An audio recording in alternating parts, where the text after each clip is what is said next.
ફતેપુરામાં રામનવમીની શ્રદ્ધાભેર શોભાયાત્રા કાઢવામાં આવી. ફતેપુરા નગરમાં રામનવમીની શ્રદ્ધાભેર અને શાંતિપૂર્ણ વાતાવરણમાં ઉજવણી કરવામાં આવી. વિવિધ વિસ્તારથી સાંજ સુધી ભગવાન શ્રીરામની શોભાયાત્રામાં વિવિધ ઝાંખી દ્વારા ભવ્ય શોભાયાત્રા કાઢવામાં આવી હતી. મર્યાદા પુરુષોત્તમ ભગવાન શ્રીરામની રવિવારે જન્મજયંતિની ભવ્ય ઉજવણી થઈ હતી. ફતેપુરા નગરમાં રામજી મંદિર ખાતે વહેલી સવારથી જ ભજન, કીર્તન, આરતી, સત્સંગ અને 56 ભોગ જેવા વિવિધ કાર્યક્રમો સાથે ભગવાન શ્રીરામની જન્મજયંતિની ઉજવણી કરવામાં આવી હતી. ફતેપુરા નગરમાં બપોર પછી ભગવાન શ્રીરામની ભવ્ય શોભાયાત્રા નિર્ધારિત રોડ ઉપરથી પસાર કરવામાં આવી હતી, જેમાં ફતેપુરા રામજી મંદિર ખાતેથી નીકળેલી શોભાયાત્રા મેન બજાર, હોળી, ચકલા વિસ્તાર, માર્કેટિંગ યાર્ડ વિસ્તાર, પાછલા પ્લોટ વિસ્તાર થઈ અંબાજી મંદિર, જૂના bus station, Ukhreli road, Balaji society, નવા bus station, police station road થઈ નિજ મંદિરે પરત ફરી હતી.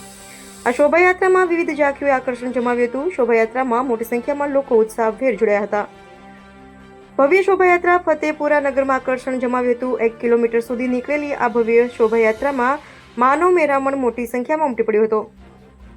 ત્યારે મોડી સાંજ સુધી નીકળેલી ભવ્ય શોભાયાત્રામાં લોકો ઉત્સાહભેર જોડાયા હતા અને ભગવાન શ્રીરામના જન્મોત્સવની ઉજવણી હૃદયપૂર્વક કરી હતી. Reporter Pravin Kalal, Gujarat crime news, Fatepura.